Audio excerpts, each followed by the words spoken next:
राजकुमारी और चांद के खिलौने की कहानी शुरू करते हैं।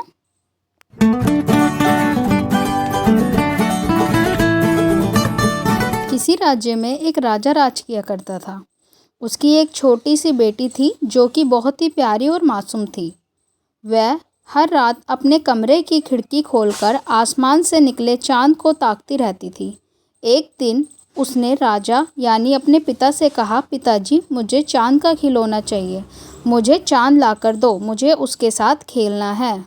राजकुमारी की यह बात सुनकर राजा बहुत हैरान हो गए और उसे समझाने की कोशिश करने लगे, लेकिन राजकुमारी ने तो चांद को पाने की जिद पकड़ ली थी। ना मिल पाने की स्थिति में वह ना कुछ खाती ना कुछ पीती, बस पूरे रात चांद को खिड़की पर बैठकर देखती रहती।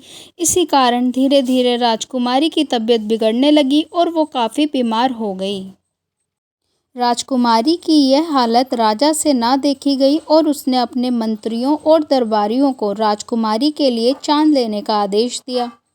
राजा का यह आदेश सुनकर सभी मंत्रियां और दरबारी हैरत में पड़ गए। उन्होंने राजा से कहा, महाराज, चांद को लाना नामुमकिन है, यह हम भी जानते हैं और आप भी। ऐसे में हम चांद को राजकुमारी के लिए कैसे ला सकते हैं?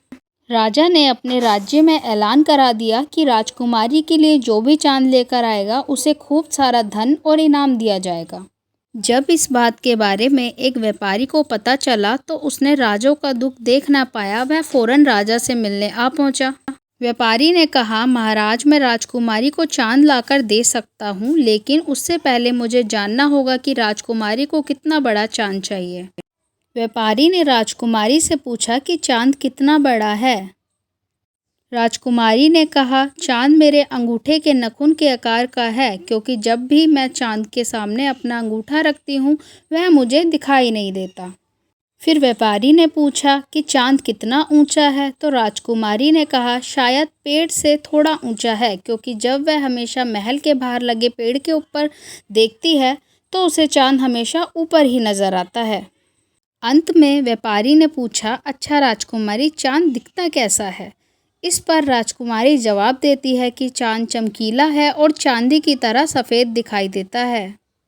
अब व्यापारी हंसते हुए कहता है, ठीक है राजकुमारी, कल मैं पेड़ कर ऊपर चढ़कर तुम्हारे लिए ये चांद तोड़ कर लेकर आऊँगा। इतना कहकर व्यापारी राजा के पास जाता है और अपनी योजना उन्हें बताता है। राजा को व्यापारी की योजना पसंद आती है। अगले ही दिन व्यापारी एक चांदी का छोटा सा चांद बनवाकर राजकुमारी के लिए ले आता है। राजकुमारी उस चांदी के चांद को देखकर बहुत खुश हो जाती है और उसके साथ खेलने लगती है।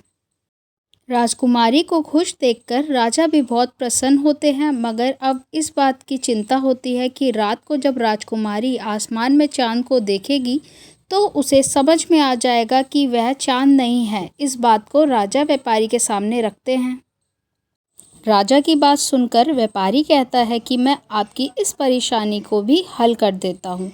व्यापारी राजकुमारी के पास जाते हैं और उससे बड़े प्यार से पूछते हैं कि राजकुमारी, आप यह बताइए कि किसी का दांत टूट जाता है तो क्या होता है?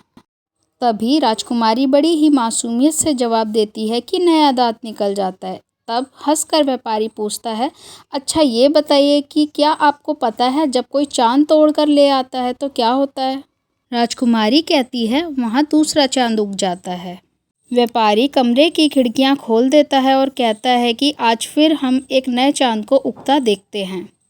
चांद को देखकर राजकुमारी कहती है कि मेरे पास जो चांद है वह नए चांद से ज़्यादा खूबसूरत है और चांद के साथ खेलने में जुट जाती है।